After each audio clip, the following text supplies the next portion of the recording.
미국 연방준비제도 이사회에서조차 잊히지 않을 충격적인 최후 통첩이 현재 미국 언론 지형을 완전히 장악하고 있습니다. 한국을 적으로 규정하는 순간 미국은 회복 불가능한 종말을 맞이할 것이라는 엄중한 경고였습니다. 트럼프 행정부가 이 치명적인 경고를 묵살한 대가는 참혹하기 그지 없었습니다. 조지아주의 현대자동차 공장 직원 3만 명이 하루아침에 일자리를 잃고 거리로 내몰리는 상황이 발생했으며 텍사스주 삼성반도체 2,500억 달러 규모의 프로젝트가 중단 직전에 놓이고 결국 3,500억 달러에 달하는 대미 투자가 전면 무산되면서 백악관과 월스트리트가는 동시에 엄청난 충격에 휩싸였습니다. 더욱 충격적인 사실은 이 모든 전례 없는 경제적 재앙이 오로지 한국 측의 단 한마디 선언 때문에 초래되었다는 점입니다. 도대체 어떤 사건이 발생했던 것일까요? 저는 데이비드 라이언이며 미 국무부 동아시아 및 태평양 담당 부차관 보직을 맡고 있습니다. 예일 대학교에서 국제관계학을 전공한 후 16년 동안 외교관으로서 직무를 수행해 왔습니다. 부시 행정부 시절부터 한미 관계 업무를 전담했으며 서울에서 3년간 근무하는 동안 한국어도 습득했습니다. 솔직히 저는 한국을 단순한 동맹국 그 이상의 존재로 인식해 왔습니다. 한국전쟁 이후 함께 번영을 이룬 혈맹 관계이자 민주주의와 자유시장 경제라는 근본적인 가치를 공유하는 핵심 파트너라고 굳게 믿어왔습니다.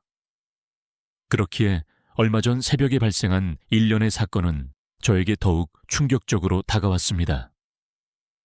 그날 새벽 3시 24분, 저의 개인 휴대폰이 미친 듯이 울렸습니다. 발신자는 IC 이민국 및 관세 집행국, 텍사스 지부장인 앨런 포터였습니다. 라이언, 큰일 났습니다. 지금 LG 배터리 공장에서 대규모 체포 작전이 진행 중입니다. 무슨 소리입니까, 포터? 어제 전고체 배터리 양산 성공 기념 파티를 개최하지 않았습니까? 그것이 상부에서 갑작스러운 명령이 하달되었습니다. 한국인 기술자 전원을 체포하라는 지시입니다. 저는 침대에서 황급히 몸을 일으켰습니다. 전원이라고요? 도대체 몇 명이나 됩니까? 총 523명입니다. 현재 특수부대까지 동원하여 호텔과 숙소를 급습하고 있습니다. 이는 상식적으로 납득할 수 없는 일이었습니다. 바로 전날까지만 해도 백악관은 LG 덕분에 미국이 배터리 기술에 완전한 독립을 달성했다고 자축하는 분위기였으며 에너지부 장관은 언론과의 인터뷰에서 한국 파트너들의 헌신적인 기술 이전에 깊이 감사한다고 공개적으로 표명하기까지 했습니다. 저는 즉시 옷을 갈아입고 국무부로 향했습니다. 이동하는 내내 지속적으로 전화가 걸려왔는데 조지아주의 현대자동차 공장, 미시간주의 LG 에너지 솔루션 공장 등에서도 동일한 종류의 사건이 발생하고 있다는 보고였습니다. 새벽 4시 30분, 국무부 긴급 상황실에 도착했을 때 이미 다수의 직원들이 모여 있었습니다. 대형 스크린에는 실시간으로 체포 현장의 상황이 중계되고 있었습니다. 무장한 IC 요원들이 호텔 방문을 부수고 진입하는 장면, 잠옷 차림의 한국인 엔지니어들이 수갑을 찬 채 끌려 나오는 참담한 광경이 이어졌습니다. 이것이 도대체 무슨 행동입니까? 저는 격앙된 목소리로 외쳤습니다. 동아시아 담당 차관인 마이클 브라운이 저를 돌아보았습니다. 그의 표정은 매우 복잡하고 어두웠습니다. 데이비드, 자네도 이제 이 사실을 인지해야 할 시점인 것 같군. 무엇을 인지해야 한다는 말입니까? 그가 파일 하나를 제게 건네주었습니다. 표지에는 1급 기밀 도장이 선명하게 찍혀 있었고 제목은 가히 충격적이었습니다. 오퍼레이션 배터리 하비스트, 오퍼레이션 배터리 하베스트, 배터리 기술 수확 작전. 저는 떨리는 손으로 파일을 펼쳤습니다. 첫 페이지부터 충격적인 내용의 연속이었습니다. 수년 전부터 치밀하게 기획된 이 작전의 목표는 명확했습니다. 한국의 차세대 배터리 핵심 기술을 100% 완전히 습득한 후 기술자들을 제거하여 미국의 완전한 배터리 기술 독립을 달성한다는 것이었습니다.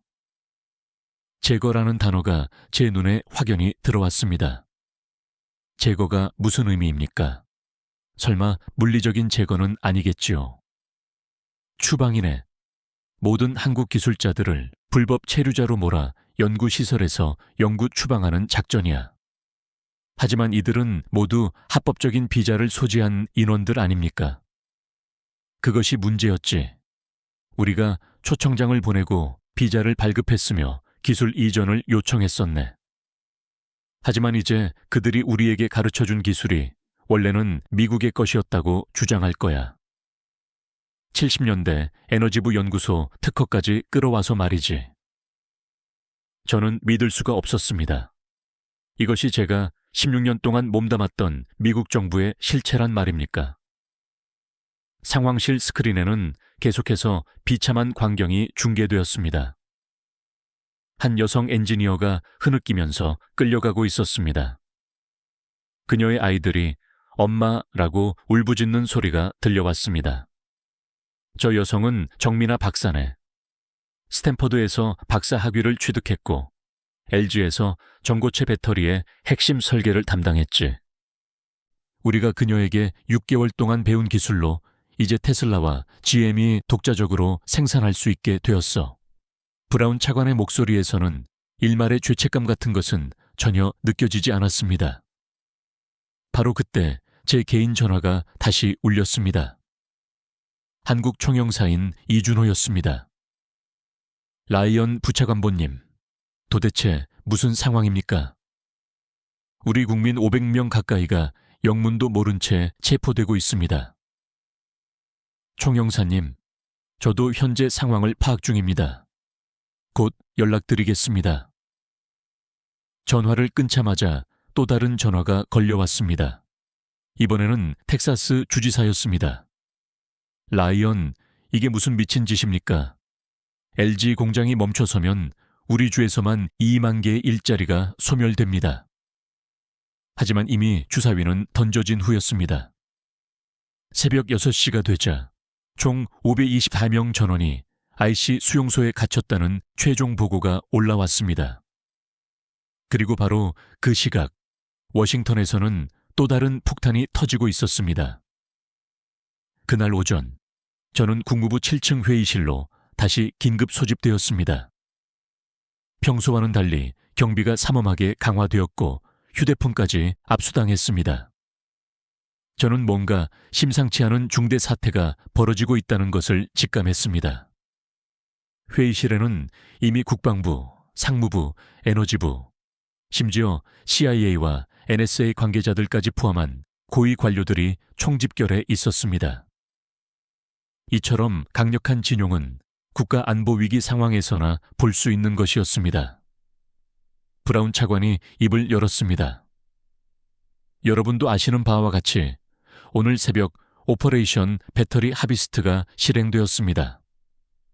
현재까지 텍사스, 조지아, 미시간, 오하이오 지역에서 총 524명의 한국인 기술자가 확보되었습니다. 확보라는 단어 선택이 저에게는 매우 불쾌했습니다. 마치 사람을 물건 다루듯 표현하다니. 에너지부 차관보 마거리 스토니 보고서를 펼쳐 보였습니다. 지난 3년간 한국 배터리 기업들로부터 습득한 핵심 기술 목록입니다. 전고체 배터리 양산 기술, 리튬 메탈 음극재 제조법, 차세대 분리막 기술, 배터리 관리 시스템 알고리즘 등 총 47개 핵심 기술이 100% 이전 완료되었습니다. 저는 조용히 손을 들었습니다. 잠깐만요. 우리가 한국 기업들을 초청하고 수십억 달러의 보조금을 지급하며 유치했던 것은 상호 협력을 위해서였지 않습니까? 이제 와서 토사구팽이라니요. 국방부 대표가 차가운 어조로 말했습니다. 라이언 부차관보, 감상적으로 접근하지 마십시오. 배터리 기술은 미래 전쟁의 핵심 자산입니다. 드론, 전기 전투 차량, 휴대용 에너지 무기 등 모두 배터리 성능에 달려 있습니다. 이것을 계속해서 한국에 의존할 수는 없습니다. 하지만 한국은 우리의 동맹국입니다. 동맹은 영원하지 않습니다. 오직 국익만이 영원한 가치입니다. 그때 CIA 동아시아 국장 로버트 첸이 개입했습니다. 사실 이 계획은 수년 전 중국의 배터리 굴기를 목격하면서 구체화되기 시작했습니다. 중국이 배터리 시장을 장악하려 했고 한국이 그 대항마로 급부상했지요. 우리는 이 두 국가 모두로부터 기술적으로 독립해야만 했습니다. 저는 도저히 믿을 수 없다는 표정으로 그들을 바라봤습니다. 그래서 한국을 철저히 이용하기로 결정한 것입니까? 브라운 차관이 고개를 끄덕였습니다. 1단계는 한국 기업 유치였습니다.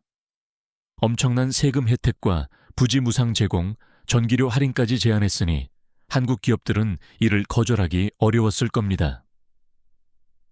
특히 중국과의 치열한 경쟁에 시달리던 상황에서 이는 절묘한 시기에 투입된 미끼였습니다. 수년 전부터 시작된 침투, 첸토 전략이었죠. 2단계는 기술 습득이었습니다. 처음에는 한국 측이 경계심을 가졌습니다. 핵심 기술은 한국 엔지니어만 다루도록 했죠. 그래서 우리는 전략을 수정했습니다. 어떻게 말입니까? 인간적인 접근이었습니다. 미국 엔지니어들이 한국 기술자들과 친구 관계를 맺도록 유도했습니다. 가족 모임, 바비큐 파티, 아이들 간의 플레이데이트 등을 통해 깊은 신뢰관계를 구축했습니다. 한국인들은 정에 약한 특성이 있습니다. 저는 속이 울렁거리는 듯한 불쾌감을 느꼈습니다. 제가 서울에서 경험했던 한국인들의 따뜻한 인간미를 이렇게 악의적으로 악용하다니. 3년이 경과하자 한국 기술자들은 완전히 마음을 열었습니다. 미국 친구들이 독립적으로 운영할 수 있도록 돕고 싶다면서 모든 기술 노하우를 전수해 주었죠. 심지어 매뉴얼에 기재되지 않은 핵심 노하우까지 포함해서 말입니다. 상무부 관계자가 덧붙였습니다. 정민아 박사를 기억하시죠? 전고체 배터리 수율을 60%에서 95%로 끌어올린 천재 엔지니어입니다. 그녀가 우리 연구원들에게 비법을 전수하는데 6개월이 소요되었습니다. 이제 우리도 독자적으로 할 수 있습니다.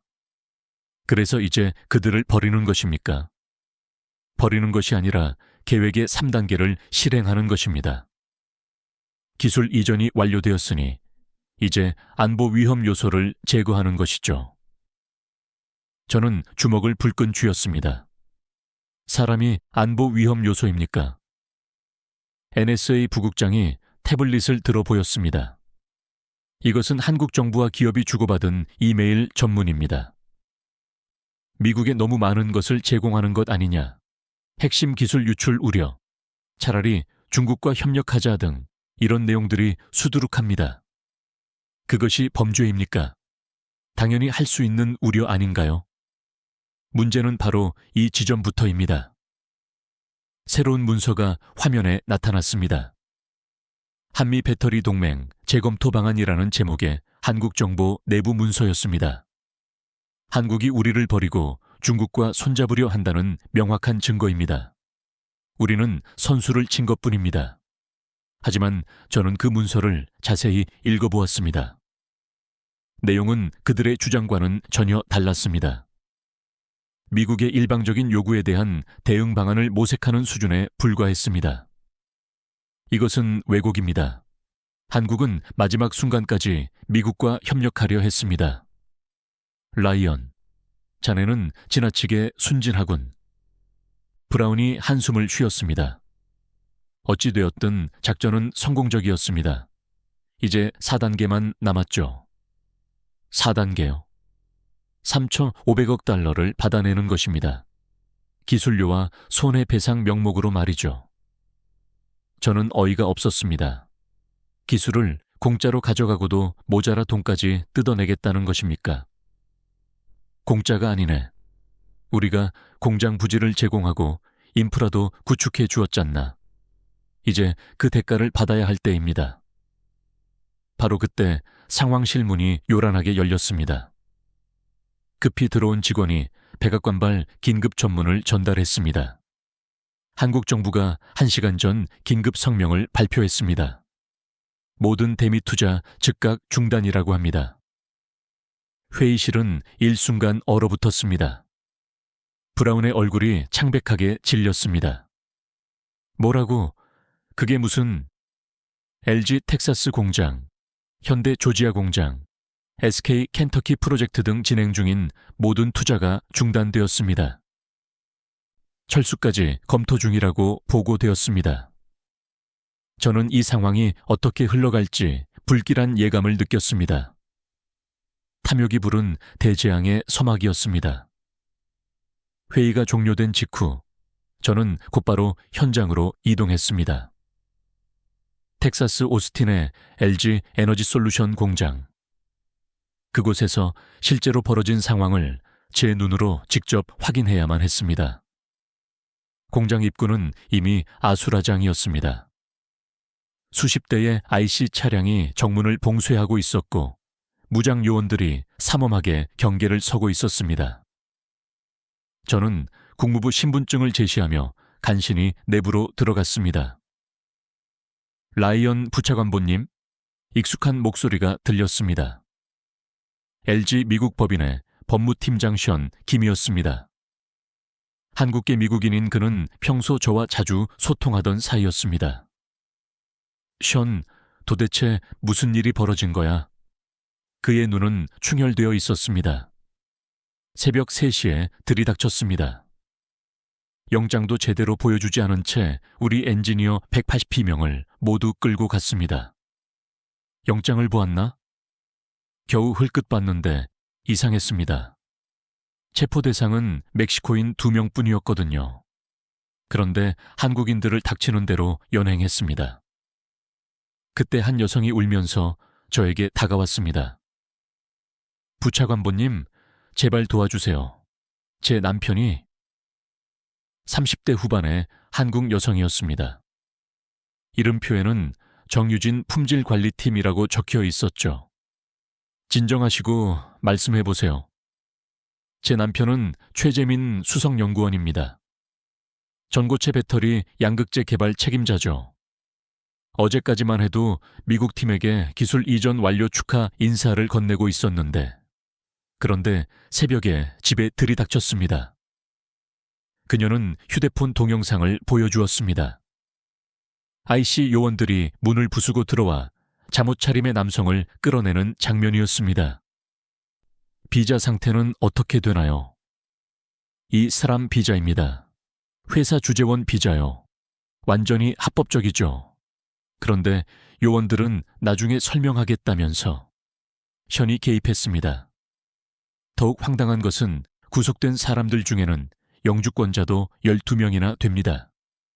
심지어 한 명은 시민권 신청 절차를 진행 중이었습니다.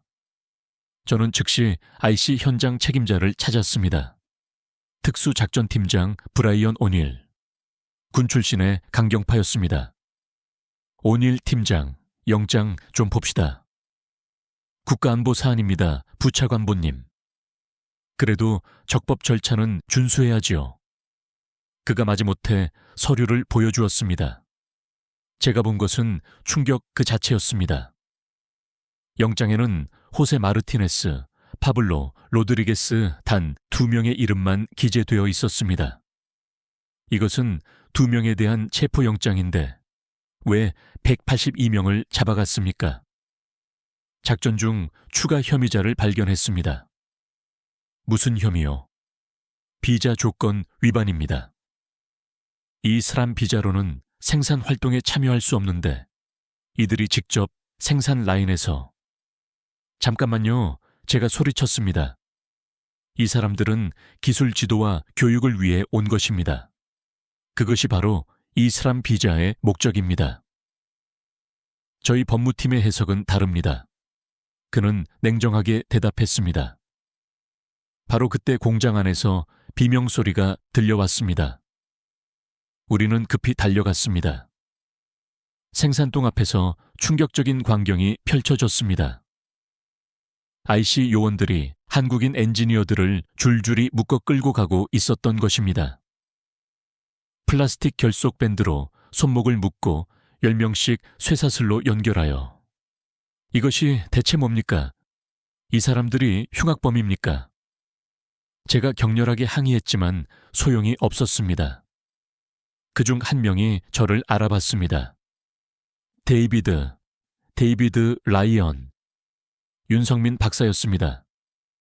작년 에너지부 컨퍼런스에서 만난 적이 있는 배터리 열 관리 시스템의 권위자였죠. 윤 박사님, 이게 무슨 일입니까? 나는 에너지부 초청으로 왔어요. 기술 자문 계약서도 있습니다. 요원이 그를 거칠게 밀쳤습니다. 닥치고 움직여. 저는 온일에게 달려갔습니다. 저 사람은 미국 정부가 공식적으로 초청한 전문가입니다. 그것은 에너지부 이야기이고 우리는 국토안보부 명령을 따릅니다. 말이 통하지 않았습니다. 더 끔찍한 것은 가족 단위로 체포되는 모습이었습니다. 한 엔지니어는 임신 8개월인 아내와 함께 끌려가고 있었습니다. 제 아내는 임신 8개월입니다. 제발 병원에. 나중에 의료진이 확인할 것입니다. 션이 제 옆에서 나지막이 중얼거렸습니다. 이건 명백한 인권 유린입니다. 21세기 미국에서. 그때 제 휴대폰이 다시 울렸습니다. 마이클 브라운 차관이었습니다. 데이비드, 현장 상황은 어떻지? 차관님, 이건 너무 과합니다. 적법 절차도 없이. 적법 절차. 이미 법무부의 승인을 받았습니다. 96년 반테러법 조항을 적용했지. 반테러법이요? 이 사람들이 테러리스트입니까? 기술 유출은 경제 테러나 마찬가지야. 어쨌든 자네는 너무 감정적이군. 본부로 복귀하게. 전화가 끊겼습니다. 저는 망연자실한 채 서 있었습니다. 제가 알고 있던 미국은 이런 나라가 아니었는데 공장 한쪽에서는 미국인 직원들이 모여 웅성거리고 있었습니다. 제임스, 윤 박사님이 잡혀갔어. 어제까지 우리에게 신기술을 가르쳐 주던 분인데 이제 우리가 다 배웠으니 필요 없어진 거겠지. 그래도 이건 좀 심하군. 하지만 대부분은 침묵을 지켰습니다. 자신들의 일자리를 보호하기 위해서였습니다. 션이 씁쓸하게 말했습니다. 3년 동안 함께 일했습니다. 바비큐 파티도 하고 아이들도 함께 놀았는데. 그런데 하루아침에 범죄자 취급이라니. 저는 공장을 나오면서 주차장을 지나쳤습니다. 그곳에는 한국 엔지니어들의 차가 그대로 놓여 있었습니다. 어린이 카시트가 있는 차, 한국 국기 스티커가 붙은 차. 그들은 평범한 아침을 기대하며 잠들었을 것입니다. 하지만 새벽에 그들을 찾아온 것은 미국의 배신이었습니다. 텍사스를 떠나는 비행기 안에서 저는 깊은 사색에 잠겼습니다. 우리가 행한 일이 과연 정당한 것일까? 기술 확보를 위해 인간의 존엄성을 짓밟아도 되는 것일까? 그리고 곧 깨달았습니다. 이것은 단지 시작에 불과하다는 것을. 워싱턴 덜레스 공항에 도착했을 때는 이미 오후 2시가 넘어 있었습니다. 피곤한 몸을 이끌고 국무부로 향하던 중 예상치 못한 거대한 폭풍이 몰아쳤습니다. 오후 2시 정각 한국 대통령이 직접 나선 긴급 대국민 담화가 전 세계에 생중계되었습니다. 청와대 집무실에서 침통한 표정으로 앉아있는 한국 대통령의 모습이 화면에 나타났습니다. 국민 여러분, 오늘 새벽 미국에서 우리 국민 523명이 영장도 없이 체포되었습니다. 이들은 모두 미국이 요청하여 파견한 기술 전문가들입니다. 3년간 성실하게 기술을 전수했으며 미국의 제조업 부활에 지대한 공헌을 했습니다. 그런데 그 보답이 쇠사슬이었습니다. 국무부 상황실에 모인 우리는 숨을 죽이고 지켜봤습니다. 이는 명백한 주권 침해, 행위이자 동맹에 대한 배신입니다. 따라서 정부는 다음과 같이 단호하게 결정했습니다. 첫째, 모든 대미 투자를 즉각 중단합니다. 둘째, 진행 중인 3,500억 달러 규모의 투자 협상을 전면 백지화합니다. 셋째, 기술 이전 관련 모든 협력을 중단합니다. 상황실이 크게 술렁였습니다. 3,500억 달러를 백지화한다고? 이것은 사실상 선전포고나 다름없었습니다. 하지만 한국 대통령의 연설은 계속되었습니다. 미국은 우리에게 두 가지를 동시에 요구했습니다. 기술을 전부 내놓으라. 그리고 3,500억 달러를 투자하라. 우리는 신의를 지키며 응했습니다. 하지만 미국은 우리 국민을 범죄자로 몰았습니다. 이것이 70년 동맹의 모습입니까? 브라운 차관의 얼굴이 더욱 창백해졌습니다. 이거 완전히 잘못 돌아가고 있어. 한국이 이렇게 강경하게 나올 줄은. 바로 그때 재무부에서 긴급 전화가 걸려왔습니다. $1 환율이 폭등하고 있습니다. 10분 만에 50원 상승했어요. 뭐라고? 한국 정부가 달러 매도를 중단한 것 같습니다. 외환시장이 패닉 상태입니다. 연수의 반응은 즉각적이고 파괴적이었습니다. 오후 3시 텍사스 주지사가 긴급 기자회견을 열었습니다. LG 에너지 솔루션이 텍사스 공장 증설을 공식적으로 취소했습니다. 5만 개의 일자리가 사라졌습니다. 이것이 연방정부가 원했던 결과입니까? 조지아 주지사도 곧바로 성명을 발표했습니다. 현대자동차가 전기차 공장 건설을 중단했습니다. 우리 주는 100억 달러 투자를 잃었습니다. 누가 이 사태에 책임질 겁니까? 상황실 스크린에는 각 주정부의 반응이 실시간으로 올라왔습니다. 미시간 LG GM 합작 공장 가동 중단. 3,800명 즉시 해고. 오하이오 삼성 SDI 공장 건설 중단. 2만 명 고용 계획 무산. 엘라베마 현대차 엔진 공장 증설 취소. 지역 경제 비상. 저는 브라운에게 물었습니다. 이 정도의 파국을 예상하셨습니까? 그는 대답하지 못했습니다. 오후 4시 월스트리트에서 비명이 터져 나왔습니다. 다우지수 800포인트 폭락.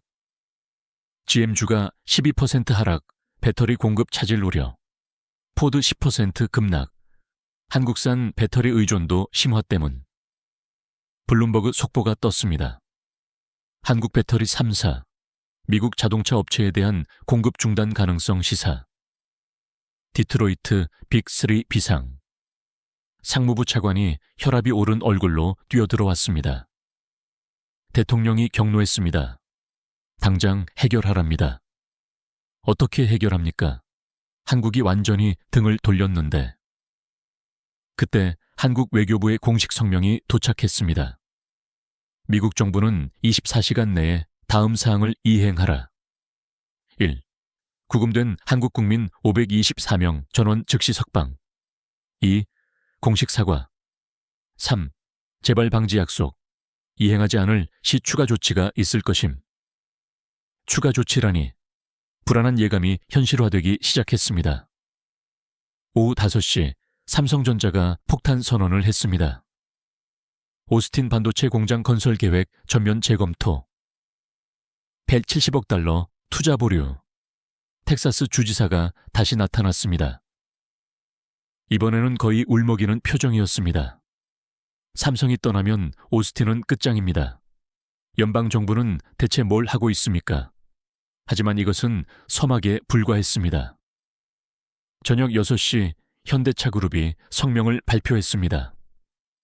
미국 내 모든 투자 계획 중단, 전기차 전용 공장 건설 취소, 기존 공장도 단계적 축소 검토, 이어서 LG그룹도 동참했습니다. 배터리 합작 공장 추가 투자 중단, 기술 라이선스 계약 해지 검토, SK 역시 참여했습니다. 미국 내 반도체 투자 계획 백지화, 대체 투자처 물색 중, 월스트리트는 완전히 패닉에 빠졌습니다. 나스닥 5% 폭락, 반도체 관련주 전체 하한가, 공포지수 급등, 언론들도 대서특필했습니다. 월스트리트 저널, 한국 쇼크, 미국 경제를 강타하다. 뉴욕타임스, 동맹의 배신인가? 미국의 자충수인가? CNN, 오비 13명이 무너뜨린 3,500억 달러. 그날 밤 9시, 백악관에서 긴급 경제팀 회의가 소집되었습니다. 대통령이 직접 주재한 이 회의에서 재무장관이 충격적인 보고를 했습니다. 대통령님, 한국의 투자 중단으로 최소 50만 개의 일자리가 위험에 처했습니다. 50만 개라고? 직접 고용뿐 아니라 협력업체, 건설, 서비스업까지 포함하면 그렇습니다. 특히 러스트벨트 지역이 직격탄을 맞을 것입니다. 경제자문위원장이 덧붙였습니다. 3,500억 달러가 사라지면 인프라 현대화 계획의 70%가 차질을 빚게 됩니다. 공약 이행이 불가능해집니다. 대통령의 얼굴이 붉게 달아올랐습니다. 그럼 어떻게 하란 말이야? 국무장관이 조심스럽게 제안했습니다. 한국과 대화를 개시해야 합니다. 우선 구금자들을. 그럼 우리가 잘못했다고 인정하는 꼴이잖아. 하지만 대안이 없었습니다. 회의는 결론 없이 종료되었습니다. 다음 날 아침 상황은 더욱 악화되었습니다. 한국 정부가 기술 주권 선언을 발표한 것입니다.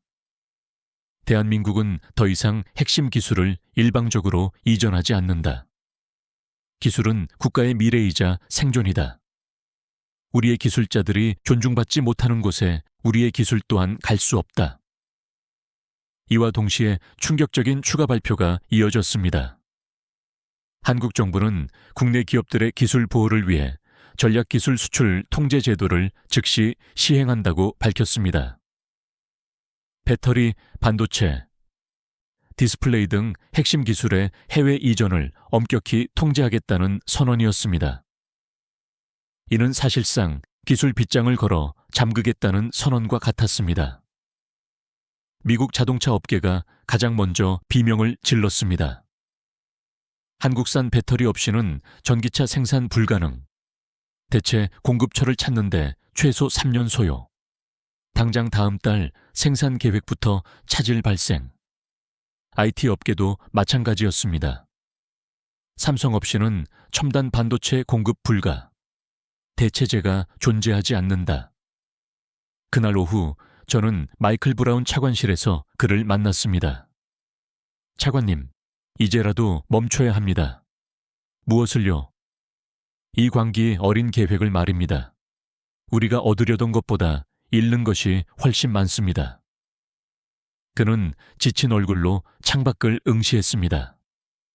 이미 늦었어, 데이비드. 주사위는 던져졌네.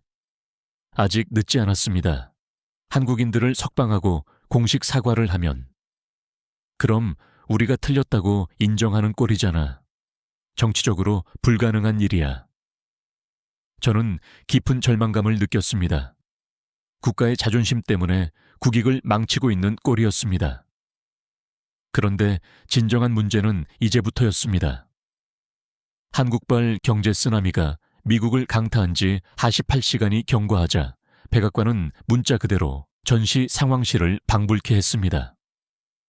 대통령 집무실에서 고성이 오가는 소리가 복도까지 들렸습니다. 저는 국무부 대표로 긴급 소집된 회의에 참석하기 위해 대기하고 있었죠. 대통령의 첫마디가 모든 상황을 대변해 주었습니다. 더 이상은 안 되겠어. 뭔가 조치를 취해야 해. 재무장관이 최신 보고를 했습니다. 어제 하루에만 4기 1K 연금 계좌에서 8천억 달러가 증발했습니다. 은퇴자들이 거리로 쏟아져 나오고 있습니다. 언론 반응은 폭스뉴스마저 등을 돌렸습니다. 미국 역사상 최악의 외교 참사라고 보도하고 있습니다. 대통령의 얼굴이 일그러졌습니다. 국무장관이 조심스럽게 제안했습니다. 한국과 대화를 시작해야 합니다. 우선 구금자들을 석방하고, 그래서 내가 틀렸다고 인정하라는 말인가? 대통령님, 이미 전 세계가 알고 있습니다. 비서실장이 태블릿을 들어 보였습니다. 트위터, 아니 X가 난리가 났습니다. 프리코리안 엔지니어스 해시태그가 전 세계 트렌드 1위입니다. 심지어 실리콘밸리의 거물들까지 이 대열에 가세했습니다. 일론 머스크는 한국 엔지니어들 없이는 미국 제조업 부활은 없다고 영어로 게시했습니다. 팀 쿡은 혁신은 협력에서 나오지 배신에서 나오지 않는다고 영어로 말했습니다. 대통령이 한숨을 쉬었습니다. 그래서 어떻게 하자는 건가? 공식 사과는 어렵더라도 우회적인 메시지를 보내는 것입니다. 홍보수석이 제안했습니다. SNS를 활용하면 됩니다. 직접적인 사과 없이도 메시지 전달이 가능합니다. 2시간의 경론 끝에 마침내 결정이 내려졌습니다.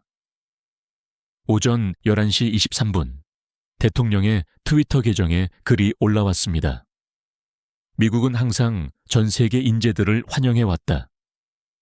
극도로 복잡한 제품과 기계를 만드는 외국 기업들이 막대한 투자를 가지고 미국에 들어올 때 나는 그들이 전문 인력을 데려와 우리 국민에게 복잡한 기술을 가르치기를 바란다. 라고 영어로 트윗했습니다. 간접적이지만 분명한 유화 메시지였습니다. 이어서 두 번째 트윗이 올라왔습니다. 나는 외국 기업과 외국인들이 미국에 투자하는 것을 겁먹게 하거나 의욕을 꺾고 싶지 않다. 반도체에서 배터리, 자동차에 이르기까지 우리는 함께 배우고 성장해야 한다. 라고 영어로 트윗되었습니다. 사실상의 유화 메시지였죠. 하지만 한국의 반응은 싸늘했습니다. 1시간 뒤 한국 외교부 대변인 성명이 발표되었습니다. 말이 아닌 행동을 기다린다. 구금된 우리 국민이 석방되기 전까지는 그 어떤 대화도 없다. 단호했습니다. 오후 2시 텍사스 주지사가 백악관에 전화를 걸었습니다. 대통령님, 더 늦기 전에 결단을 내리십시오. 텍사스 경제가 무너지고 있습니다. 조지아, 미시간, 오하이오 주지사들도 연달아 압박을 가했습니다. 그런데 결정적인 일격은 예상치 못한 곳에서 나왔습니다. 오후 4시 한국계 미국인 연합회가 대규모 시위를 발표한 것입니다. 100만 한인 워싱턴 행진, 동맹을 구하라. 미국 전역의 한인들이 들고 일어났습니다. LA 코리아타운 5만 명 집결, 뉴욕 플러싱 3만 명, 시카고 2만 명. 그런데 놀라운 것은 한인들만이 아니었습니다. 미국 시민들도 시위에 동참하기 시작했습니다. 특히 한국 기업이 진출한 지역 주민들이 나섰습니다. 한국인들은 우리 이웃이다. 일자리를 돌려줘. 동맹을 지켜라. 언론들이 대서특필했습니다. CNN, 미국 시민들 한국과의 화해 요구. MBC, 전국적 연대 시위 확산. 그날 저녁 여론조사 결과가 발표되었습니다. 한국인 즉각 석방 찬성 87%, 대통령 경제정책 반대 83%, 한국과 관계 회복 찬성 91%. 압도적인 결과였습니다. 밤 9시 백악관 긴급회의가 다시 소집되었습니다. 대통령의 표정은 패배자의 그것과 같았습니다. 의회에서도 난리라며? 네, 탄핵 이야기까지 나오고 있습니다. 젠장, 그때 국방장관이 결정적인 한마디를 했습니다. 대통령님, 주한미군 문제도 심각합니다. 한국이 방위비 분담금 협상을 정역 중단했습니다. 더 나아가면 주한미군 철수 요구까지 나올 수 있습니다. 이것은 안보 차원의 심각한 문제였습니다. 대통령이 드디어 항복했습니다. 알았어, 석방하자고 해. 하지만 여전히 자존심은 버리지 못했습니다. 대신 조용히 해. 새벽에 몰래 풀어주고. 안 됩니다. 국무장관이 단호하게 말했습니다. 공개적으로 해야 합니다. 그래야 한국이 받아들일 것입니다. 결국 다음 날 아침 역사적인 장면이 연출되었습니다. 국토안보부 장관이 직접 나서서 발표했습니다. 행정 절차상의 오류를 인정합니다. 구금된 한국 국민 524명을 전원 석방합니다. 하지만 오류라는 표현에 한국은 만족하지 않았습니다. 한국 대통령이 직접 나섰습니다. 오류가 아니라 불법이었다. 명확한 사과와 재발 방지 약속을 요구한다. 공은 다시 미국으로 넘어왔습니다. 그날 오후 저는 깜짝 소식을 들었습니다. 대통령이 한국 대통령과 직접 통화를 시도한다는 것이었습니다. 하지만 한국은 이를 거절했습니다. 공식 사과가 먼저다. 막다른 골목이었습니다. 그런데 저녁 무렵 예상치 못한 중재자가 등장했습니다. 바로 일본 총리였습니다. 미일한 삼국 동맹의 미래를 위해 중재하겠다. 일본의 체면을 고려해서라도 미국은 응할 수밖에 없었죠. 밤 11시 마침내 백악관이 성명을 발표했습니다. 미국 정부는 한국 기술 전문가들의 구금 과정에서 발생한 절차적 문제에 대해 유감을 표명한다. 향후 이러한 일이 재발하지 않도록 제도를 개선하겠다. 여전히 직접적인 사과는 아니었지만 미국으로서는 최대한의 조치였습니다. 한국도 일단 한 발 물러섰습니다. 미국의 유감 표명을 주목한다. 석방 조치를 지켜본 후 향후 대응을 결정하겠다. 하지만 이미 깨져버린 신뢰를 회복하기에는 너무 늦었습니다. 삼성, LG, 현대, SK 등 모든 한국 기업이 미국 투자 재검토를 공식화했습니다. 그리고 중국은 이 치명적인 틈을 결코 놓치지 않았습니다. 다음 날 베이징 인민대회당, 한중 정상회담이 정역적으로 개최되었습니다. 시진핑 주석의 환영사가 전 세계에 중계되었죠. 기술은 인류 공동의 자산이며 기술자는 존중받아야 한다. 중국과 한국은 상호 존중의 바탕 위에서 새로운 미래를 만들어갈 것이다 라고 중국어로 연설했습니다. 이는 사실상 새로운 기술 동맹의 탄생을 의미했습니다. 미국은 524명의 기술자를 체포함으로써 70년 동맹을 잃고 기술 패권마저 위협받게 된 것이었습니다. 백악관 회의가 끝난 그날 밤, 브라운 차관과의 대화를 마치고 집으로 돌아가던 중 저는 예상치 못한 전화를 받았습니다. 라이언 부차관보님, 저는 펜타곤의 에단 헌트 중령입니다. 꼭 만나서 드릴 말씀이 있습니다. 펜타곤 정보부서의 현역 장교가 직접 연락하는 것은 흔한 일이 아니었습니다. 자정 무렵 조지타운의 허름한 배에서 그를 만났습니다. 민간인 복장의 그는 주변을 계속 살피며 봉투를 저에게 건넸습니다. 부차관보님이 반드시 알아야 할 내용입니다. 봉투 안에는 충격적인 문서들이 들어있었습니다. 1급 기밀, 오퍼레이션 테크 하비스트, 오퍼레이션 테크 하베스트. 도장이 찍힌 서류들이었습니다. 이게 뭡니까?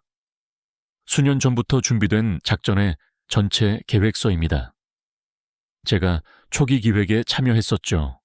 하지만 이건 너무 지나쳤습니다. 저는 떨리는 손으로 문서를 읽기 시작했습니다. 프로젝트 특수 목표, 동아시아 동맹국들의 핵심 기술 확보 및 기술 종속 관계 역전. 1차 타깃, 한국 배터리 반도체. 2차 타깃, 일본 수소 로봇. 3차 타깃, 대만 반도체 제조. 이것은 동맹국들을 상대로 한 노골적인 기술 약탈 계획이 아닙니까? 헌트 중령이 고개를 끄덕였습니다. 처음에는 단순한 기술 독립 프로젝트였습니다. 하지만 점점 변질되었죠. 특히 작년에 새로운 팀이 합류하면서 더욱 심해졌습니다. 새로운 팀이요. 국가안보국 NSA, 내 경제전쟁 대비반입니다. 그들은 동맹이고 뭐고 없었습니다. 오직 미국의 기술 패권만을 생각했죠. 문서를 더욱 깊이 읽어 내려갔습니다. 1단계 유인, 막대한 인센티브로 한국 기업 유치, 주정부 동원 세금 면제, 부지 제공, 언론 플레이를 통한 한미 경제동맹 강화, 이미지 구축. 2단계 침투, 한국 엔지니어들과 인간적인 유대 형성, 가족 초청, 자녀 교육 지원을 통한 신뢰 구축 후 핵심 기술 습득. 3단계 수확, 기술 이전 90% 완료 시점에 작전 개시, 이민법 위반 명목으로 전원 구속, 지적 재산권 소송으로 압박. 90% 시점이 핵심이었군요. 네, 100%를 기다리면 한국이 눈치챌 수 있으니까요. 90%만 배워도 나머지는 우리가 할 수 있다고 판단했습니다. 누가 이런 계획을 지시했습니까? 헌트가 한숨을 쉬었습니다. 국가안보 보좌관 직속 특별팀입니다. 코드명 하비스트 팀. 경제학자, 기술 전문가, 심리전 전문가까지 포함되어 있습니다. 더 충격적인 문서가 나왔습니다. 심리전 매뉴얼, 한국인 대상, 한국인은 정의 약함, 개인적 친분 적극 활용, 체면 중시, 공개적 칭찬 효과적, 미국에 대한 동경심 활용, 자녀 교육에 민감, 명문대 입학 지원 약속 역겨웠습니다. 우정을 가장한 배신이었으니까요. 이것이 모두 실행되었습니까? 대부분은요. 여기 성과 보고서가 있습니다. 보고, LG 배터리 전고체 기술 90% 습득, 삼성 반도체 3나노 공정 92% 습득, 현대차 수소 전기차 통합 기술 88% 습득, SK 차세대 배터리 소재 91% 습득. 결론, 작전 실행 최적기. 그래서 실행한 거군요. 네, 하지만 한 가지 오판이 있었습니다. 무엇입니까? 한국의 반응이었습니다. 그들은 항상 수능적이었으니까 이번에도 그럴 줄 알았죠. 하지만 헌트가 다른 문서를 꺼냈습니다. 최근 날짜가 찍힌 긴급 보고서였습니다.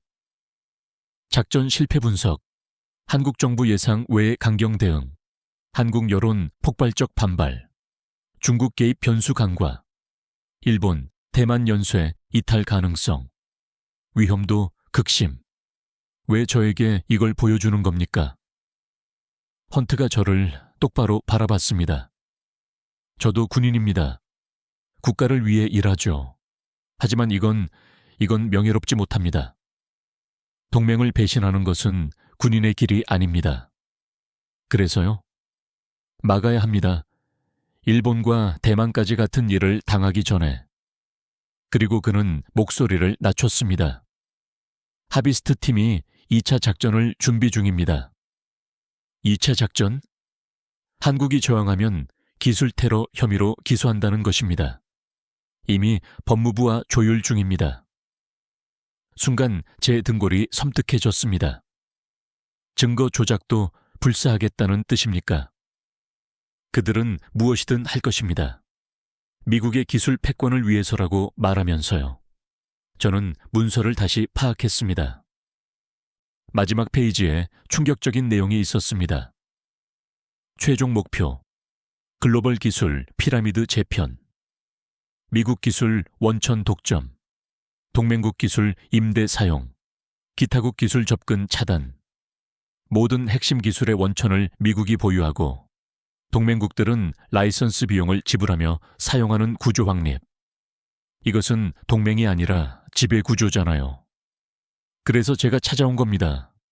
부차관보님은 이 작전에 반대하셨죠. 그리고 한국과 깊은 인연이 있으시고. 어떻게 하십니까? 다 지켜봤습니다. 현장에서 한국인들을 도우려 하신 것도요. 저는 깊이 고민했습니다. 이 문서를 공개하면 제 커리어는 끝장날 것입니다. 하지만 이 문서를 언론에 공개하면 안 됩니다. 그럼 국가안보 위반으로 우리 둘 다 감옥에 갑니다. 하지만 다른 방법이 있죠. 무엇입니까? 의회 정보위원회 비공개 브리핑입니다. 야당 의원들이 이미 의구심을 품고 있습니다. 증거만 있으면 그는 또 다른 USB를 건넸습니다. 여기 상세 자료가 있습니다. 녹음 파일도 있고요. 하비스트 팀 회의 녹취록입니다. 이걸로 충분할까요? 적어도 브레이크는 걸 수 있을 것입니다. 그리고 헌트가 일어서며 말했습니다. 우리가 진정한 동맹이 무엇인지 보여줄 때입니다. 기술은 훔칠 수 있어도 신뢰는 훔칠 수 없으니까요. 그가 떠난 후 저는 한참 동안 그 자리에 앉아 있었습니다. 수십 년간 쌓아온 한미동맹이 한 무리의 탐욕스러운 관료들에 의해 무너지고 있었습니다. 오비 23명의 한국인들은 여전히 수용소에 갇혀 있고 양국의 경제는 나락으로 떨어지고 있었죠. 저는 결심했습니다. 이 더러운 작전을 반드시 막아야겠다고. 설사 제 커리어가 끝나는 한이 있더라도. 다음 날 아침, 저는 의회 정보위원회에 민주당 간사인 샌더스 상원의원에게 전화를 걸었습니다. 의원님, 긴급히 만나야 할 일이 있습니다. 국가의 명예가 걸린 일입니다. 폭로의 시간이 다가오고 있었습니다. 제가 의회 정보위원회와 접촉한 바로 그날, 태평양 건너편에서는 거대한 지각 변동이 일어나고 있었습니다. 오전 10시 베이징 인민대회당 중국 상무부 장관이 역사적인 발표를 했습니다. 중국은 한국의 첨단 기업들을 열린 마음으로 환영합니다. 우리는 기술을 존중하고 기술자를 존중합니다. 미국과 달리라고 중국어로 연설했습니다. 국무부 동아시아 담당실은 발칵 뒤집혔습니다. 중국이 노골적으로 미국을 조롱하며 한국에 대한 구애를 시작한 것이었으니까요. 마이클 브라운 차관이 긴급 브리핑을 소집했습니다. 대체 중국이 무엇을 제안했는지 파악되었나? 중국 담당관이 보고했습니다. 상상을 초월합니다. 상하이 푸둥지구 전체를 한국 배터리 기업에 무상으로 제공. 30년간 법인세 면제. 그리고 한국 기술자와 가족들에게 베이징 호구 휴코 제공입니다. 사실상 중국 시민권이나 마찬가지입니다. 회의실이 크게 술렁였습니다. 중국 도시 호구는 돈으로도 살 수 없는 특권이었거든요. 그것뿐이 아닙니다. 스촨성 전체 리튬 광산 공동 개발권, 히토류 독점 공급 보장, 한국이 거절할 수 없는 조건들입니다. 저는 손을 들었습니다. 잠깐만요. 중국이 왜 이렇게 나섭니까? 자기들도 배터리 기술이 있지 않습니까? 그것이 함정입니다. CIA 분석관이 끼어들었습니다. 중국 전기차 시장이 폭발적으로 성장하고 있는데 자국 배터리로는 기술적인 한계가 있습니다. 특히 전고체 배터리는 한국이 5년 이상 앞서 있고요. 그들도 절실한 겁니다. 그럼 우리와 똑같이 기술을 빼앗으려는 거 아닙니까? 아닙니다. 접근 방식이 완전히 다릅니다. 분석관이 새로운 자료를 띄웠습니다. 보십시오. 중국은 기술 동반자 관계를 제안했습니다. 51대 49 지분으로 합작법인 설립, 이익 공유. 그리고 핵심은 한국인 경영권 보장입니다. CEO도 한국인, 기술 총괄도 한국인. 중국은 시장과 자원만 제공하겠다는 전략이었습니다. 이것은 우리가 취했던 방식과는 정반대였습니다. 우리는 기술을 약탈하고 사람을 버렸지만 중국은 사람을 모시고 기술을 함께 쓰겠다는 것이었으니까요. 그때 긴급 속보가 떴습니다. LG 에너지솔루션 CEO 상하이 도착, 중국 부총리와 회담 예정. 브라운의 얼굴이 굳었습니다. 벌써 움직였어? 이어서 더욱 충격적인 소식이 전해졌습니다. 삼성 SDI 고위 임원진 베이징행 비행기 탑승, SK온 중국 합작 투자 긴급 검토. 이런 빌어먹을 브라우니 욕설을 내뱉었습니다. 평소에 그답지 않았죠. 바로 그때 제 휴대폰이 울렸습니다. 한국에 있는 옛 동료 김상준이었습니다. 서울 주재 시절 친하게 지냈던 한국 외교부 과장이었죠. 데이비드, 큰일이야. 상준, 무슨 일이야. 우리 정보 내부가 완전히 중국 쪽으로 기울고 있어. 특히 이번 사건 이후로. 설마 진짜로? 청와대에서 진지하게 검토 중이야. 탈미국 기술 독립 시나리오를. 전화를 끊고 돌아보니 회의실은 이미 혼란에 빠져 있었습니다. 국방부 대표가 목소리를 높였습니다. 이것은 안보 재앙입니다. 한국 배터리가 중국 무기에 사용된다면. 잠깐. 상무부 차관이 끼어들었습니다. 지금 텍사스에서 연락이 왔는데 중국 정부가 LG 텍사스 공장 인수를 제안했답니다. 뭐라고? LG가 떠난 공장을 중국 기업이 인수하고 거기에 한국 기술자들을 재고용하겠대요. 그것도 2배 연봉으로. 이것은 천재적인 수였습니다. 미국 땅에서 미국이 버린 한국 기술자들을 중국이 품는 그림. 선전 효과는 최고일 것입니다.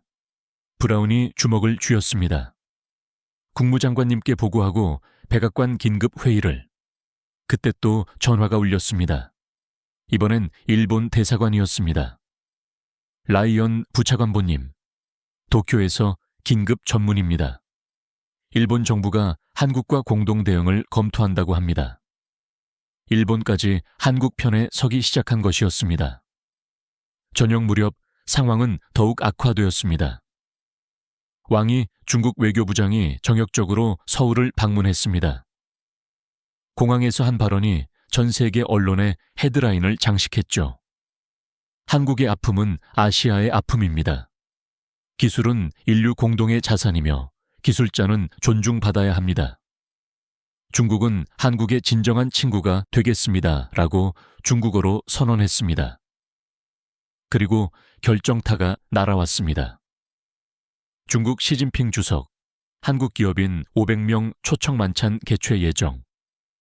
주제는 미래는 함께 만드는 것. 브라운이 테이블을 내리쳤습니다. 젠장. 우리가 쫓아낸 사람들을 중국이 국빈 대접한다고. 그런데 더 큰 문제가 있었습니다. 월스트리트 저널이 특종을 터뜨렸거든요. 한중 배터리 동맹, 두이 미국 자동차 산업 붕괴 위기. 기사 내용은 충격적이었습니다. 한국이 중국과 손을 잡으면 전 세계 배터리의 85%를 통제하게 된다. 미국은 전기차 시대에서 완전히 고립될 것이다. 다음 날 중국의 2차 공세가 시작되었습니다. 화웨이, 바이두, 텐센트 등 중국 거대 IT 기업들이 일제히 발표했습니다. 한국 엔지니어 1만 명 채용 계획, 연봉 3배, 주택 제공, 자녀 교육 전액 지원, 5년 후 중국 영주권 보장. 이건 단순한 스카우트가 아니었습니다. 한국의 기술 인재 전체를 중국으로 빨아들이려는 거대한 계획이었죠. 미국 기업들이 비명을 지르기 시작했습니다. 애플 한국 배터리 없으면 아이폰 생산 중단. 테슬라 대체 공급선 찾는데 최소 3년 소요. GM 전기차 전략 전면 수정 불가피. 하지만 중국은 멈추지 않았습니다. 상하이 시장이 직접 나섰습니다. 푸둥 신구의 한국 기술자 타운 조성, 한국 학교, 한국 병원, 한국 마트 등 고향과 똑같은 환경을 제공하겠습니다. 베이징도 가세했습니다. 중관춘의 한중 공동연구소 설립, 한국 과학자들에게 노벨상 수준의 연구 환경 제공. 광둥성은 한 발 더 나아갔습니다. 선전의 20조 원 규모 한중 배터리 클러스터 조성, 한국 기업에게 운영권 100% 보장.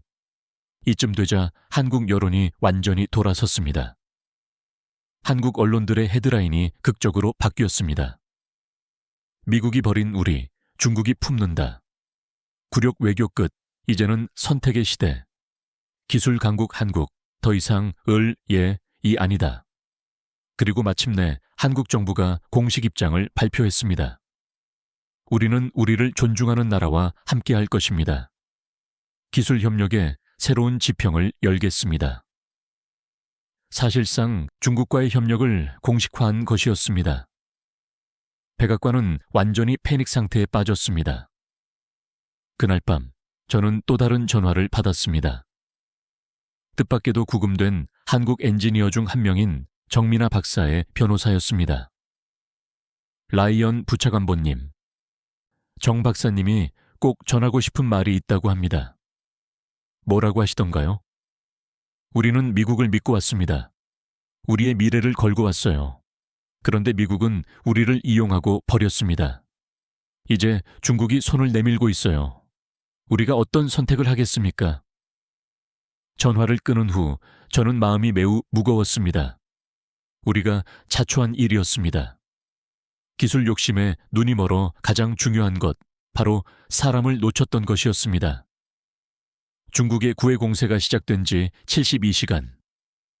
뉴욕 증권거래소는 문자 그대로 아비규환이었습니다.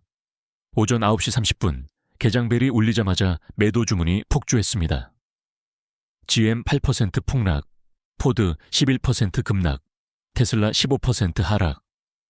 블룸버그 단말기 앞에서 트레이더들이 비명을 질렀습니다.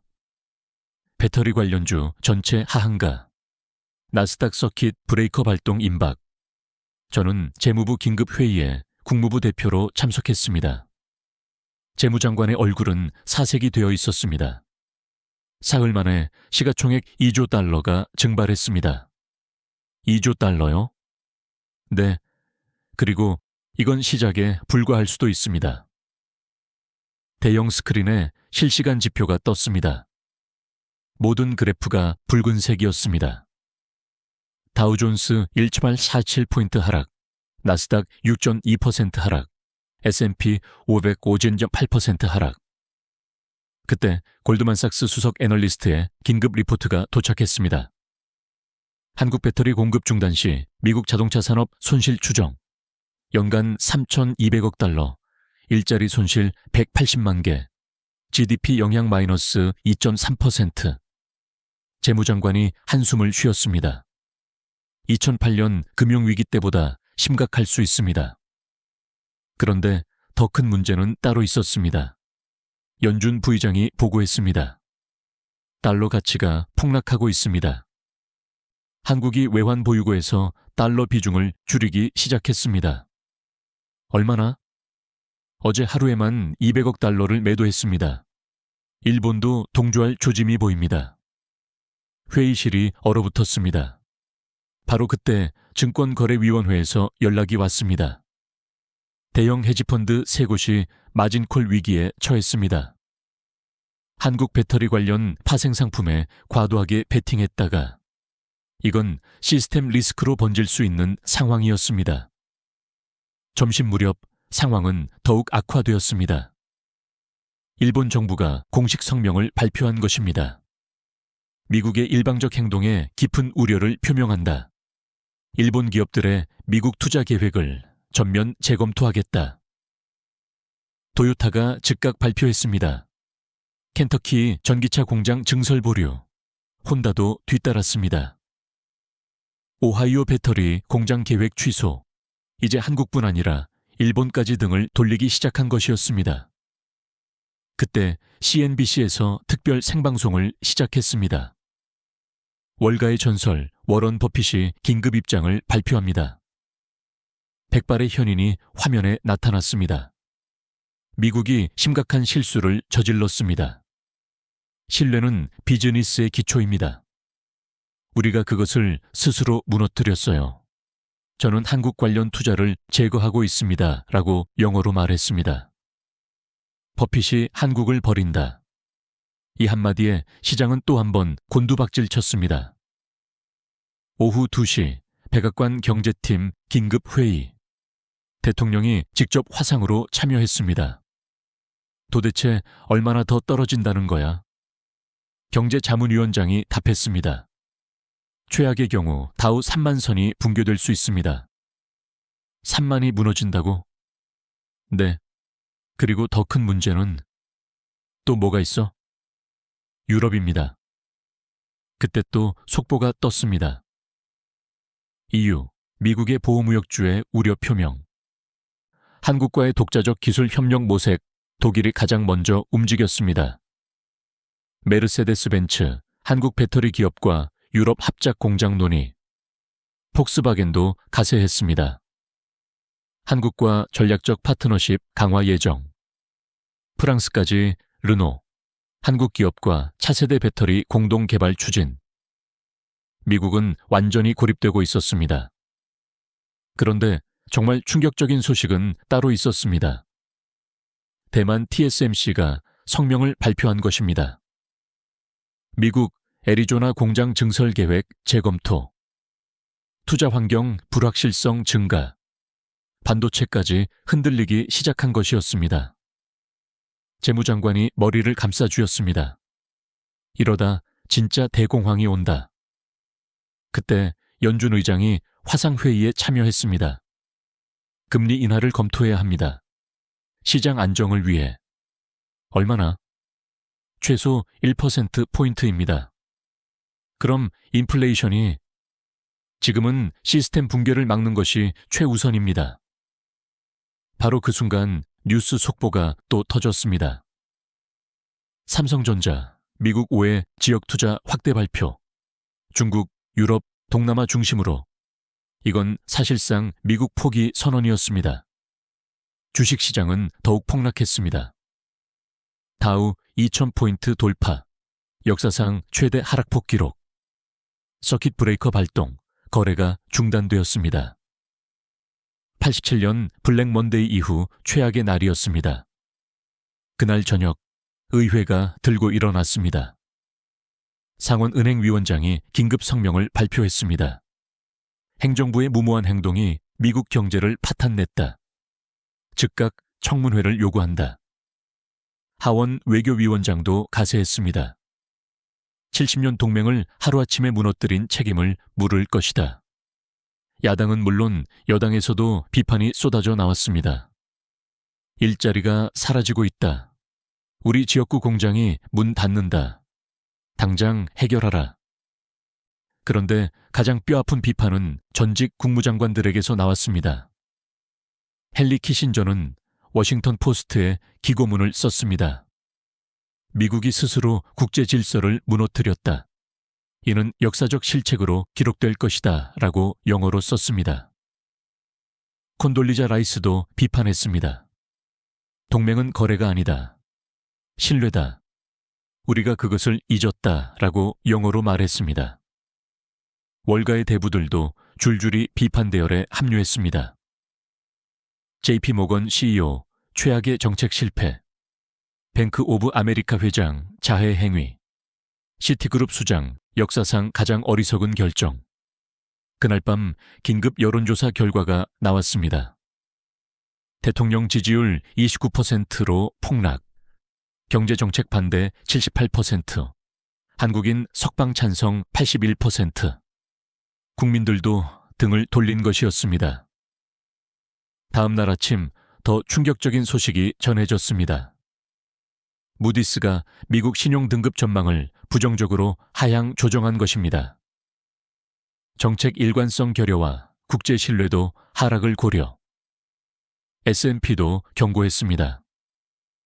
현 상황 지속 시 등급 하향 불가피. 미국이 트리플 A 등급을 잃을 위기에 처한 것이었습니다. 그러나 한국은 정반대였습니다. 한국 증시는 사흘째 상승세, 원화 강세, 국가 신용등급 상향 전망, 역전된 것이었습니다. 가해자가 피해를 보고 피해자가 오히려 비상하는 아이러니한 상황. 그날 오후 저는 마이클 브라운 차관실에서 그를 만났습니다. 데이비드, 이제 어떻게 해야 하나? 처음으로 그가 약한 모습을 보였습니다. 늦기 전에 사과해야 합니다. 하지만 대통령도 이제는 아실 겁니다. 자존심이 문제가 아니라는 걸. 그는 창밖을 바라봤습니다. 워싱턴 기념탑이 석양에 물들고 있었죠. 우리가 정말 제국의 황혼을 보고 있는 걸까? 저는 감히 대답하지 못했습니다. 어쩌면 그럴지도 모른다는 생각이 들었거든요. 시장 붕괴 5일째. 마침내 백악관이 백기를 들었습니다. 아침 7시, 저는 긴급 소집 명령을 받았습니다. 백악관 상황실에 도착하니 이미 핵심 참모들이 모여 있었습니다. 대통령의 첫마디가 모든 것을 말해 주었습니다. 더 이상은 안 되겠어. 뭔가 해야 해. 재무장관이 최신 보고를 했습니다. 어제 하루에만 4.1K 연금 계좌에서 8천억 달러가 증발했습니다. 은퇴자들이 거리로 나오고 있습니다. 언론 반응은 폭스뉴스마저 등을 돌렸습니다. 미국 역사상 최악의 외교 참사라고. 대통령의 얼굴이 일그러졌습니다. 국무장관이 조심스럽게 제안했습니다. 한국과 대화를 시작해야 합니다. 우선 구금자들을 석방하고. 그래서 내가 틀렸다고 인정하라고? 대통령님, 이미 전 세계가 알고 있습니다. 비서실장이 태블릿을 보여주었습니다. 트위터, 아니 X가 난리입니다. Every Korean Engineers 해시태그가 전 세계 1위입니다. 심지어 실리콘밸리 거물들도 가세했습니다. 일론 머스크는 한국 엔지니어들 없이는 미국 제조업 부활 없다라고 영어로 말했습니다. 팀 쿡은 혁신은 협력에서 나온다. 배신에서 나오지 않는다라고 영어로 말했습니다. 대통령이 한숨을 쉬었어요. 그래서 어떻게 하자는 거야? 공식 사과는 어렵더라도 우회적인 메시지를 보내는 겁니다. 홍보수석이 제안했습니다. SNS를 활용하면 됩니다. 직접적 사과 없이도 메시지 전달이 가능해요. 2시간의 경론 끝에 결정이 났습니다. 오전 11시 23분 대통령의 트위터에 글이 올라왔어요. 미국은 항상 전 세계 인재들을 환영해왔다. 극도로 복잡한 제품과 기계를 만드는 외국 기업들이 막대한 투자를 가지고 미국에 들어올 때 나는 그들이 전문 인력을 데려와 우리 국민에게 복잡한 기술을 가르치기를 바란다 라고 영어로 트윗했습니다. 간접적이지만 분명한 메시지였죠. 이어서 두 번째 트윗. 나는 외국 기업과 외국인들이 미국에 투자하는 것을 겁먹게 하거나 의욕을 꺾고 싶지 않다. 반도체에서 배터리, 자동차에 이르기까지 우리는 함께 배우고 성장해야 한다라고 영어로 트윗했습니다. 사실상의 유화 메시지였어요. 하지만 한국의 반응은 차가웠습니다. 1시간 뒤 한국 외교부 대변인 성명. 말이 아닌 행동을 기다린다. 구금된 우리 국민이 석방되기 전까지는 그 어떤 대화도 없다. 단호했습니다. 오후 2시 텍사스 주지사가 백악관에 전화를 걸었습니다. 대통령님, 더 늦기 전에 결단하십시오. 텍사스 경제가 무너지고 있습니다. 조지아, 미시간, 오하이오 주지사들도 줄줄이 압박했죠. 그런데 결정적 한 방은 엉뚱한 곳에서 나왔습니다. 오후 4시 한국계 미국인 연합회가 대규모 시위를 발표한 거예요. 100만 한인 워싱턴 행진, 동맹을 구하라. 미 전역에 한인들이 들고 일어났죠. LA 코리아타운 5만 명 집결, 뉴욕 플러싱 3만 명, 시카고 2만 명. 그런데 놀라운 건 한인들만이 아니었어요. 미국 시민들도 합류하기 시작했습니다. 특히 한국 기업이 진출한 지역 주민들이 한국인들은 우리 이웃이다. 일자리를 돌려줘. 동맹을 지켜라 라고 외쳤습니다.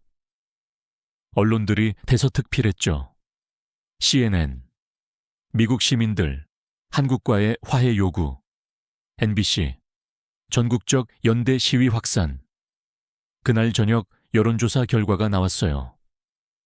한국인 즉각 석방 찬성 87%, 대통령 경제정책 반대 83%, 한국과 관계 회복 찬성 91%. 압도적이었죠. 밤 9시 백악관 긴급회의가 다시 소집됐습니다. 대통령의 표정은 패배자의 그것이었어요. 의회에서도 난리라며? 네, 탄핵 얘기까지 나오고 있습니다. 젠장. 그때 국방장관이 결정적 한마디를 했어요. 대통령님, 주한미군 문제도 있습니다.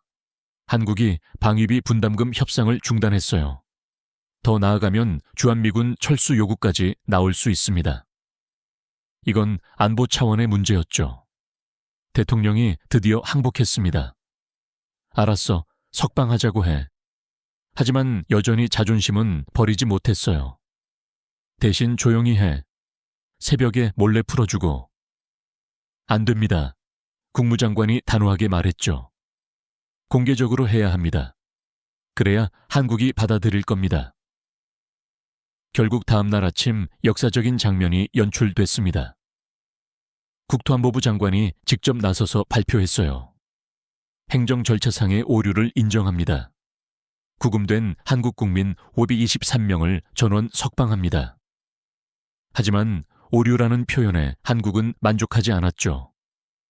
한국 대통령이 직접 나섰습니다. 오류가 아니라 불법이었다. 명확한 사과와 재발 방지 약속을 요구한다. 공은 다시 미국으로 넘어왔어요. 그날 오후 저는 깜짝 소식을 들었습니다. 대통령이 한국 대통령과 직접 통화를 시도한다는 거였어요. 하지만 한국은 거절했습니다. 사과가 먼저다. 막다른 골목이었죠. 그런데 저녁 무렵 예상치 못한 중재자가 나타났어요. 바로 일본 총리였습니다. 미일한 삼국동맹의 미래를 위해 중재하겠다. 일본의 체면 때문이라도 미국은 응할 수밖에 없었죠. 밤 11시 마침내 백악관이 성명을 발표했습니다. 미국 정부는 한국 기술 전문가들의 구금 과정에서 발생한 절차적 문제에 대해 유감을 표명한다. 향후 이러한 일이 재발하지 않도록 제도를 개선하겠다. 여전히 직접적 사과는 아니었지만 미국으로서는 최대한이었죠. 한국도 일단 한 발 물러섰습니다. 미국의 유감 표명을 주목한다. 석방 조치를 지켜본 후 향후 대응을 결정하겠다. 하지만 이미 깨진 신뢰를 회복하기엔 너무 늦었어요. 삼성, LG, 현대, SK 모든 한국 기업이 미국 투자 재검토를 공식화했죠. 그리고 중국은 이 틈을 놓치지 않았습니다. 다음 날 베이징 인민대회당, 한중 정상회담이 정역 개최됐어요. 시진핑 주석의 환영사가 전 세계에 중계됐죠. 기술은 인류 공동의 자산이며 기술자는 존중받아야 한다. 중국과 한국은 상호 존중의 바탕 위에서 새로운 미래를 만들어갈 것이다 라고 중국어로 말했습니다. 사실상 새로운 기술 동맹의 탄생이었습니다. 미국은 524명을 체포함으로써 70년 동맹을 잃고 기술 패권마저 위협받게 된 거였어요. 미국의 어설픈 유감 표명이 있은 지 48시간 후 한국은 역사적인 결정을 내렸습니다. 서울 청와대 대회의실 긴급 국무회의가 열렸죠. 저는 국무부 채널을 통해 회의 내용을 전달받았습니다. 한국 대통령이 단호한 어조로 말했다고 해요. 미국은 끝까지 사과하지 않았습니다. 유감과 사과는 다릅니다. 그들은 여전히 자신들이 옳다고 생각하는 겁니다. 외교부 장관이 보고했죠. 오브 24명 전원이 석방됐지만 정신적 피해는 이루 말할 수 없습니다. 특히 가족들 앞에서 범죄자처럼 끌려간 트라우마는. 그래서 우리의 결정은 미국에 대한 기술 의존도를 제로로 만들어야 합니다. 경제부총리가 구체적 계획을 발표했어요. 첫째, 미국 내 모든 신규 투자 무기한 중단. 둘째, 기존 투자 프로젝트 단계적 축소. 셋째, 핵심 기술 이전 전면 금지. 하지만 진짜 포탄은 따로 있었죠. 넷째, 아시아기술 동맹 창설. 회의실이 술렁였다고 해요. 한국, 일본, 대만이 중심이 되는 기술 블록입니다. 배터리는 한국, 소재는 일본, 반도체는 대만이 주도하는 사실상 미국을 배제한 기술 패권 재편이었습니다. 오후 2시 이 결정이 공식 발표되었습니다. 전 세계가 충격에 빠졌어요. 특히 미국은 백악관 상황실은 다시 비상이 걸렸죠. 아시아 기술 동맹이라고? 대통령의 목소리가 떨렸어요. 국무장관이 설명했습니다. 한일 대만이 손잡으면 전 세계 첨단 기술의 70%를 통제하게 됩니다. 그럼 우리는 고립됩니다. 그때 더 충격적인 소식이 왔어요.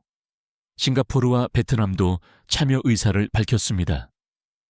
동남아시아까지 가세한 거였죠. 상무장관이 비명을 질렀어요. 이러면 애플도 테슬라도 전부 끝장입니다. 그런데 한국은 여기서 멈추지 않았습니다. 다음 날 삼성전자가 폭탄 선언을 했어요. 미국 내 모든 R&D 센터 폐쇄. 인력은 아시아로 이전, LG가 이어받았죠. 미국 합작 프로젝트 전면 재검토, 독자 기술 개발에 집중, 현대차도 가세했습니다. 미국 시장 전기차 공급 재조정, 아시아 시장 우선, SK까지 미국 배터리 공장 증설 계획 백지화. 미국 언론들이 비명을 질렀어요. 월스트리트 저널, 기술철에 장막이 내려온다. 뉴욕타임스, 아시아의 복수, 워싱턴 포스트, 미국 스스로 무덤을 팠다. 주식시장은 또다시 폭락했죠. 나스닥 10% 추가 하락, 기술주 전멸. 그런데 정말 뼈아픈 것은 미국 내 반응이었어요. 실리콘밸리가 들고 일어났습니다. 구글 CEO는 정부의 어리석은 결정이 미국 기술 산업을 죽였다라고 영어로 말했습니다. 메타 저커버그는 이제 아시아로 가야 하나라고 영어로 말했습니다. 엔비디아 CEO는 반도체 공급망 완전 재편 불가피라고 영어로 말했습니다. 심지어 미국 대학들도 동요했어요. MIT 한국 유학생 30% 감소, 연구 프로젝트 차질, 스탠퍼드 한국 기업 산학 협력 전면 중단 통보, 두뇌 유출까지 시작된 거였죠. 그때 저는 또 다른 충격적인 소식을 들었어요. 바로 기술 주권 펀드였습니다. 한국 정부가 1,000억 달러 규모의 펀드를 조성한다는 거였죠. 아시아 기업들의 기술 독립을 지원한다. 일본이 500억 달러 추가, 대만이 300억 달러 추가, 싱가포르 200억 달러. 순식간에 2,000억 달러가 모였어요. 이 펀드의 첫 번째 프로젝트가 발표됐죠. 부산 글로벌 배터리 연구소 설립, 도쿄 차세대 소재 센터, 타이베이 반도체 혁신 허브, 미국을 완전히 배제한 기술 생태계였습니다. 백악관은 절망에 빠졌어요. 경제자문위원장이 보고했죠. 10년 안에 미국은 기술 1류 국가가 될 수 있습니다. 막을 방법은 이미 늦었습니다. 그런데 한국의 칼은 여기서 끝이 아니었어요. 원천 기술, 특허 재검토. 한국이 보유한 3만 개의 배터리 관련 특허를 재검토하겠다는 거였죠. 미국 기업의 특허 침해 소송 검토 중. 이건 역공이었어요. GM, 포드, 테슬라 모두 한국 특허를 쓰고 있었거든요. 특허료만 수천억 달러가 될 거라는 분석이 나왔죠. 디트로이트가 발칵 뒤집혔습니다. 한국 없이는 전기차를 못 만든다. 이미 생산한 차도 문제다. 특허 소송 당하면 끝이다. 그때 한국 정부가 마지막 카드를 꺼냈어요. 기술 동맹국과의 관세 동맹, 아시아 기술 동맹 회원국 간 첨단 제품 관세 제로, 비회원국에는 30% 관세. 사실상 미국을 겨냥한 관세 장벽이었죠. 미국 기업들이 아우성쳤어요. 아시아 시장에서 완전히 퇴출된다. 가격 경쟁력 제로. 그런데 유럽이 여기에 관심을 보였습니다. EU, 아시아 기술 동맹과의 협력 방안 모색. 미국은 완전히 고립됐어요. 그날 밤 저는 한국의 옛 동료로부터 전화를 받았습니다. 데이비드, 이게 우리가 원한 건 아니야. 하지만 미국이 먼저 신뢰를 깼어. 알아. 하지만 이렇게까지 70년 동맹이 하루아침에 무너진 거야. 우리도 살아남아야 해. 전화를 끊고 난 후 저는 씁쓸했습니다. 다음 날 한국 대통령이 역사적인 연설을 했습니다. 대한민국은 더 이상 누구에게도 기술을 구걸하지 않습니다. 우리가 가진 기술로 세계를 리드하겠습니다. 우리를 무시한 나라는 우리 없이 살아가야 할 것입니다. 강력한 메시지였죠. 그리고 마지막 한마디가 미국의 가슴에 비수를 꽂았습니다. 신뢰는 한 번 깨지면 다시 회복하기 어렵습니다. 미국은 그 대가를 치르게 될 것입니다. 실제로 그렇게 됐죠. 3개월 후 발표된 경제지표. 한국 GDP 성장률 오전 2%, 수출 증가 18%. 미국 GDP 성장률 마이너스 1.3%, 실업률 8.7% 역전됐습니다. 기술을 탐한 나라가 오히려 기술에서 소외된, 동맹을 배신한 나라가 오히려 고립된, 그 아이러니한 결과를 보며 저는 깨달았습니다. 21세기의 진정한 힘은 군사력도 경제력도 아닌 바로 신뢰라는 것을. 지금까지 70년 한미동맹이 단 하루 만에 무너진 충격적인 이야기. 독자 여러분께서는 어떻게 느끼셨나요? 오비 24명의 기술자를 체포하여 3,500억 달러를 손실하고 기술을 약탈하려다 오히려 기술 생태계에서 소외된 미국. 신뢰의 가치를 너무 늦게 깨달은 대가는 참으로 막대했습니다. 저는 이 이야기가 단순한 경고를 넘어 미래의 현실이 되지 않기를 진심으로 기원합니다. 진정한 국력은 군사력이나 일시적인 경제력이 아닌 바로 신뢰라는 것을 우리는 절대 잊지 말아야 할 것입니다. 시청자 참여 촉구.